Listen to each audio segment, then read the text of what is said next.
Hello everyone, welcome to this amazing platform of our channel Panisha for Competitive Examinations and I am Piyush and I know अभी जो आपका ये session है बहुत time के बाद आ रहा है। यस 4 to 5 मंथ हो गए हैं जब मैंने लास्ट सेशन को ही लिया था यूट्यूब पे एंड नॉट ओनली यूट्यूब, इसके अलावा जो भी ऑफलाइन सेशंस होते हैं या जो भी मेरे सेशंस थे वो बेसिकली 4-5 महीनों से बंद ही है because due to some issue and ठीक है, खैर बहुत सारी चीज़ें हो जाती हैं। इसके बारे में खैर कभी और बात करते हैं।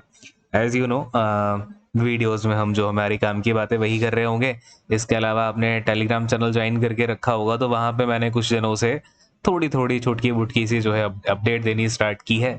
सो I hope all of you are doing well and good एंड सारे के सारे हेल्दी हो, अच्छे से अपनी पढ़ाई कर रहे हो। एंड देखो इस सेशन में हम क्या बात करने वाले हैं, DFCCIL एग्जाम को लेके 2023 का जो है इसकी स्ट्रेटेजी।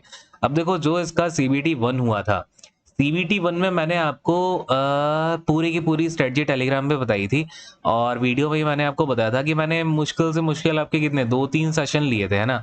उन 2-3 सेशन से ही आपका जो है ये history of Indian railways and DFCCIL हो गया। और अगर आप इसके साथ आपने पिछले वाले सेशंस किए हुए थे तो वो पूरा का पूरा सेक्शन आपका निकल गया होगा, उसमें कोई दिक्कत आई नहीं होगी बिकॉज CBT 1 में आपका ऐसा लेवल आना था। बट अब हमें बात करनी है कि CBT 2 की प्रिपरेशन स्ट्रेटेजी क्या होनी चाहिए।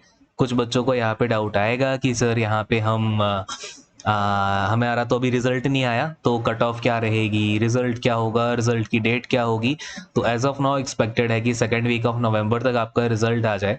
बट थोड़ा सा डिले और भी हो सकता है, बट एज ऑफ नाउ आपके लिए यही इन्फॉर्मेशन है। दूसरी बात कट ऑफ की, तो मैं कभी भी कट ऑफ कोई प्रेडिक्ट करता नहीं हूँ और अभी तो बिल्कुल ही नहीं कर पाऊंगा। मुझे कोई आइडिया नहीं है, अभी मैंने कोई सर्वे नहीं कराया, कोई पोल नहीं कराया, कोई भी आपको मैंने फॉर्म वगैरह इस बार आउट नहीं किया था, तो वो तो मैं बिल्कुल बता ही नहीं सकता हूँ। ठीक है, सो वैसे मैं आपको कमेंट्स यहाँ पे नहीं करने हैं। अच्छा, इसके पिछली वाली जो वैकेंसी थी आपकी 2021 वाली, उसमें सारे के सारे बच्चे कहाँ से हैं? हमारे यहाँ से, पेनेशिया से। बेसिकली हम सब मेहनत करते हो तो तब ये सिलेक्शन होता है, बेसिक सी बात ये है।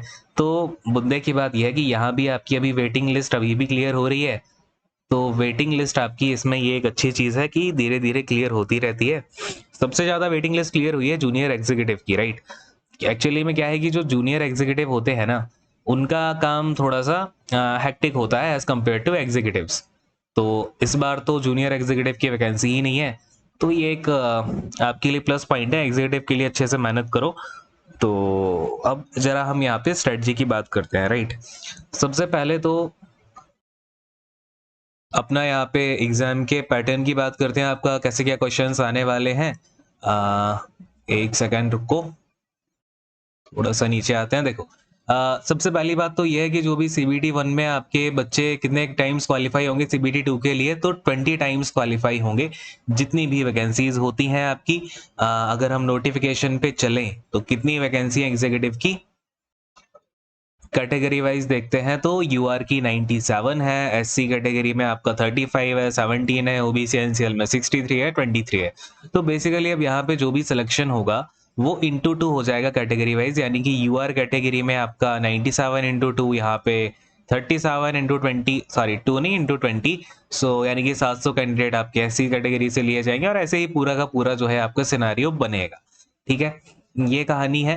तो और इसके बाद में आपका जो फाइनल स्टेज होगा वो होगा CB80। CB80 के लिए CBT 2 में से 8 टाइम्स कैंडिडेट लिए जाएंगे। ठीक है, तो ये एक बेसिक सी बात होती है। एंड CB80 की भी के लिए अभी से डरने की जरूरत नहीं है। पिछली बार भी मैंने आपको ये सारी चीजें कराई थी, मॉक टेस्ट वगैरह और इसके लिए गाइडेंस वगैरह दी थी, तो वो तो हम इस बार कर ही लेंगे, उससे कोई इश्यू वाली बात है नहीं।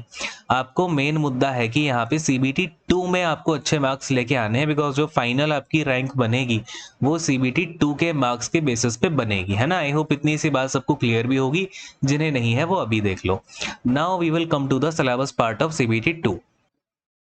तो मेन इस वीडियो में हम जो बात कर रहे हैं एग्जीक्यूटिव OP एंड BD की बात कर रहे हैं। तो ऑपरेशंस एंड BD में अगर हम एग्जीक्यूटिव को देखते हैं तो इसमें आपके कौन कौन से सब्जेक्ट से क्वेश्चंस आने वाले हैं। बेसिकली आपका एग्जामिनेशन 2 सेक्शन में डिवाइडेड होगा। उन 2 सेक्शन में आपके टोटल 120 क्वेश्चंस होंगे। एक सेक्शन में 60 क्वेश्चन होंगे, दूसरे सेक्शन में 60 क्वेश्चंस होंगे। नंबर ऑफ क्वेश्चंस मैं आपको ये ना सारी चीजें करा दूंगा। मैं सोच रहा हूँ 2021 में जो आपका एग्जाम हुआ था ना, उसके जितने भी पेपर के सेट हुए हैं, देन आपका भी 2023 सीबीटी 1 के जो सेट हुए हैं, वो अगर धीरे धीरे हम जो है उनके क्वेश्चंस को भी कवर कर लेंगे तो आपको एक आइडिया हो जाएगा वो भी। और अभी हम और आगे बात करेंगे कि आपको क्या क्या चीज़ें प्रिपेयर करनी है। अब देखो इसमें आपका जीके आ रहा है, लॉजिकल रीजनिंग आएगा, न्यूमेरिकल एबिलिटी आएगा, दैट इज योर मैथ्स का पार्ट। इसमें बेसिकली आप देखना अर्थमेटिक का पोर्शन थोड़ा सा हैवी मिलेगा, ठीक है, अर्थमेटिक थोड़ी सी हैवी मिलेगी, तो इसमें आप कैलकुलेशन प्रैक्टिस वगैरह जितनी करोगे उतना आपको ज़्यादा बेनिफिट होगा। देन जनरल साइंस का पार्ट आएगा। जनरल साइंस मैंने आपको पूरी पढ़ा रखी है, इस केमिस्ट्री और बायोलॉजी पूरी पढ़ा दी है, और अपनी फिजिक्स का पार्ट अभी बचता है, तो जो भी है वो मैं इस बार सोच रहा हूँ उसको कंप्लीट करा दूँ। एंड इस प्लेलिस्ट से अगर आपने जनरल साइंस एक बार कर ली तो आपको ना अभी रेलवे की कुछ वैकेंसीज आने वाली हैं जिनमें साइंस का अच्छा खासी पार्ट आएगा, आपको उसमें कहीं भी दिक्कत नहीं आएगी, ठीक है। आपने अगर यहाँ से साइंस को एक बार कर लिया तो मेरा बेसिकली यही मोटो रहता है कि एक बार जो पढ़ा दिया ना उसमें से अगर क्वेश्चन आ रहा है तो वो आपसे हमेशा होगा ही होगा। अभी के 2023 वाले एग्जाम में आपने देखा होगा ना, ये history of Indian railways and DFCCL की जो प्लेलिस्ट आज से 2 साल पुरानी है, क्वेश्चन कहाँ से आए हैं आपके यहाँ, यहीं से आए हैं। तो अब लेकिन देखो बात क्या है ना कि सीबीटी 1 में तो अपना काम चल गया, बट सीबीटी 2 में आपको आने वाली है थोड़ी सी दिक्कत, ठीक है, क्योंकि यहाँ पे हमें कुछ चीज़ें ऐड ऑन करनी है history of Indian railways and DFCCIL में। डीएफसीसीआईएल में क्या है कि एक हमें ना पिछली बार हमने थोड़ा सा डेटा वाला पार्ट नहीं किया था, तो इस बार हम इसका डेटा वाला पार्ट भी देखना होगा, और हिस्ट्री ऑफ इंडियन रेलवेज में जो हिस्ट्री कराई है वो तो आपको करनी ही है, बट उसके अलावा अभी हमें करंट अफेयर पे भी अच्छा खासी फोकस करना है। करंट में आपका डीएफसीसीएल बहुत न्यूज़ में रहा है 2022 और 2023 में, तो यहाँ पे जो ये पूरी कहानी हुई है ये भी आपको कवर करनी होगी। तो बेसिकली मैंने क्या सोचा है कि जो history of Indian railways and DFCCL का पार्ट है, आपने प्लेलिस्ट तो वो पूरी पिछली वाली कंप्लीट कर ही रखी है, उसमें कितनी वीडियोस हैं 16 to 20 होंगी, और रिसेंटली मैंने 2 वीडियोस और ली थी, वो आपने कर लिया। इसके अलावा अगर मैं सेशंस नहीं भी ले पाया तो आपको एक ई बुक के फॉर्म में जैसे हमने जीके की ई बुक निकाली हुई थी ना, तो वैसे ही इसमें एक ई बुक निकालते हैं जिसमें कि सारे के सारे इंपॉर्टेंट पॉइंटर्स हो गए, डेटा हो गया इसका डीएफसीसीआईएल का 2022 और 2023 में जितना भी करंट अफेयर का पार्ट होता है डीएफसीसीआईएल का या फिर आईआर का, दैट इज इंडियन रेलवेज का, वो हम कवर कर लेंगे, ठीक है, इन केस अगर मैं सेशंस नहीं ले पाया, है ना, क्योंकि थोड़ा सा ना साथ चल रहा हूं मैं। चलिए अब हमें यहाँ पे ना 3 सेक्शन और देखने हैं। इकोनॉमिक्स हो गया, मार्केटिंग हो गया, कस्टमर रिलेशंस हो गए। इकोनॉमिक्स की मैंने आपको बहुत सारे सेशन कराए हैं, भर भर के सेशन कराए हैं इकोनॉमिक्स के, अगर आपने वो सेशंस कर लिए ना इकोनॉमिक्स से आपका एक क्वेश्चन नहीं छूटेगा। अच्छा, इकोनॉमिक्स में ना मैंने majorly Q and A sessions लिए हैं ज़्यादा, ठीक है, तो वो जो क्यू एंड ए सेशंस है ना उसमें ये कितनी 5-6 वीडियोस हैं, वो तो आप एनी हाउ कर ही लेना, उसमें अब फिर कुछ और क्वेश्चंस होते हैं वो मैं ऐड ऑन कराऊंगा। मार्केटिंग में आपने थ्योरी वाला जो पार्ट है आई होप कर लिया होगा, इसकी भी मैंने आपको कितनी 20-25 के अराउंड वीडियोस दे रखी है मार्केटिंग की, तो इनको फटाफट कंप्लीट करिए।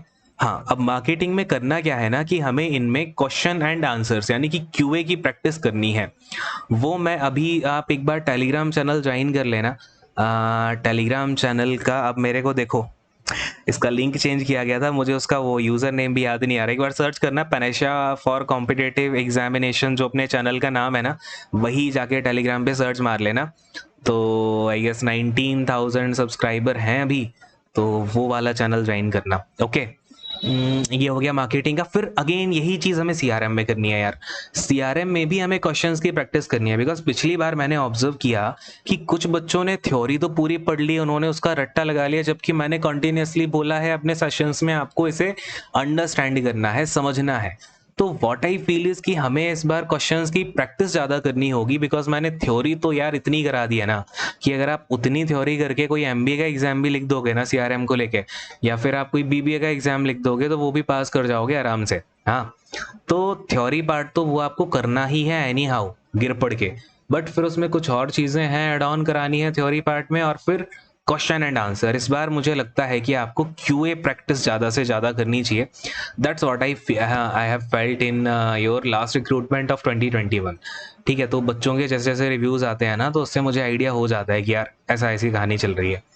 तो ये है। और CBT 1 में तो इतना कंपटीशन देखो था नहीं, क्योंकि मैंने ज़्यादा इस बार यूट्यूब पे आके क्लासेस नहीं ली। जो नए बच्चे हैं उन्हें पता नहीं चला, जो पिछले बच्चे थे वही देखना CBT 2 में भी इस बार घुसेंगे। तो बट इस बार अगर मैंने अच्छा ये सब चीज़ें QA वगैरह करा दिया यूट्यूब पे, तो कंपटीशन भी अच्छा बढ़ेगा। अब वो कंपटीशन हैंडल कहाँ से होगा? तो वो हैंडल होगा बच्चों आपका यहाँ से। जो बच्चा यहाँ पे जीके अच्छे से करेगा, करंट अफेयर का पार्ट करेगा, लॉजिकल रीजनिंग में कोई क्वेश्चन नहीं छोड़ेगा, QA में कोई क्वेश्चन नहीं छोड़ेगा, ये 3 पार्ट में जो बच्चा पूरा पूरा करने का ट्राई करेगा ना, वही इस बार बाजी मार के ले जाएगा। ये सारे के सारे सेशंस तो मैं पूरे अगर मैंने करा दिए फिर से यूट्यूब पे, तो फिर वो उसमें कोई आपको इश्यू नहीं होने वाला, ठीक है। इनकी आपको टेंशन लेने की ज़रूरत ही नहीं है। बट 3 चीज़ें मैं आपके हाथ में दे रहा हूँ। जीके के सेशंस भी हो सकता है ले लूँ। जीके पनेशिया तो खैर अब काफ़ी टाइम हो गया है। जीके पनेशिया के सेशंस में आप जो जीके पनेशिया का 1.0 है वो ज़रूर करके रखना। 1.0 2.0 3.0 नहीं करोगे थोड़ा सा चल जाएगा, बट ये दोनों करके रखना। ये दोनों अभी भी बहुत रेलेवेंट है। अच्छा जी, LR और QA में मैं क्या बोल रहा हूँ? हाँ, QA में जो है आपको मेहनत करनी पड़ेगी, ज़्यादा से ज़्यादा प्रैक्टिस करिए, मॉक्स लगाइए। अगर आप नहीं लगाओगे एग्जाम में अल्टीमेटली आपको भुगतना पड़ेगा। हाँ, तो ये काम आपको करना है। अब इसके अलावा क्या डाउट आता है? एक्चुअली यार इतने टाइम के बाद मैं कोई सेशन ले रहा हूँ, तो आपके अब क्या-क्या डाउट हैं वो आपको यहाँ पे कमेंट सेक्शन में ही डालने पड़ेंगे। तो कमेंट सेक्शन में डाल दीजिएगा, सो दैट आपका कोई भी अगर यहाँ पे डाउट होता है तो उसको मैं एक बार गो थ्रू करके फिर अगले सेशन में क्लियर कर दूंगा। तो फिलहाल मेरे दिमाग में ना अभी क्या-क्या चल रहा है वो मैंने आपको बता दिया, किस तरीके से प्रिपेयर कराना है। अगर आप मेरे शब्दों को सुन के अच्छे से उनको अगर आप खुद से भी करने का ट्राई करोगे ना, तो वो फिर आप अल्टीमेटली खुद से भी उसको सारी चीज़ें कर ले जाओगे। तो बस मेरे आप बातों को अच्छे से ध्यान से सुनिएगा, अच्छे से मेहनत करिए, बिकॉज़ यू नो कि मेहनत का कोई सब्स्टिट्यूट नहीं होता और मेहनत करने वाले की कभी हार नहीं होती, ठीक है? तो अच्छे से पढ़ते रहिए। अगर देखो यार एक चीज़ में नहीं होगा, दूसरे में होगा, तीसरे में नहीं होगा, चौथे में होगा। अगर कंटिन्यूअसली मेहनत करोगे ना यार, कुछ ना कुछ तो फोड़ के जाओगे। आप मेरे से लिख के ले लो। अभी मैंने आपको कितने सारे यार स्क्रीनशॉट्स डाले हुए हैं ना, वो आप देखना कि किसी बच्चे का कोई DFCCL में रह गया, तो फिर वो छोड़ के फिर उसने स्टेट में बैंक का एग्जाम दिया, वहाँ पे सेम CRM से क्वेश्चंस आए, वो सारे कंप्लीट करके अब वो अच्छा खासी बैंक में मैनेजर है। एंड स्टेट वाला बैंक है कोऑपरेटिव, तो उसमें कोई दिक्कत भी नहीं आती, इतना प्रेशर नहीं होता है। तो देखो अल्टीमेटली आप जो भी पढ़ाई करते हो ना यार, आपने अभी फर्स्ट क्लास से लेकर के इवन अभी तक जो पढ़ाई करी है, वो कहीं ना कहीं काम आती ही है ना? तो पढ़ाई को कभी ऐसा मत समझिएगा कि ये बोझ है, उसको अच्छे से मन लगा के करना ही है, ठीक? चलो, the show must go on. Always remember कि कुछ भी हो जाए आपको एक्सरसाइज ही है ना, but the show must go on. जो लोग शो को बनाए रखते हैं वही लाइमलाइट में रहते हैं, ठीक है? तो चलो खैर, अभी के लिए सेशन को एंड करता हूँ। अभी तो खैर आपको जो चीज़ें बताई हैं उन पे ध्यान दीजिएगा और बताइएगा, हो सकता है कुछ चीज़ें इधर उधर हुई हों। बहुत टाइम के बाद यार एक सेशन ले रहा हूँ। तो चलो खैर, bye bye, thank you so much, God bless you all, take care.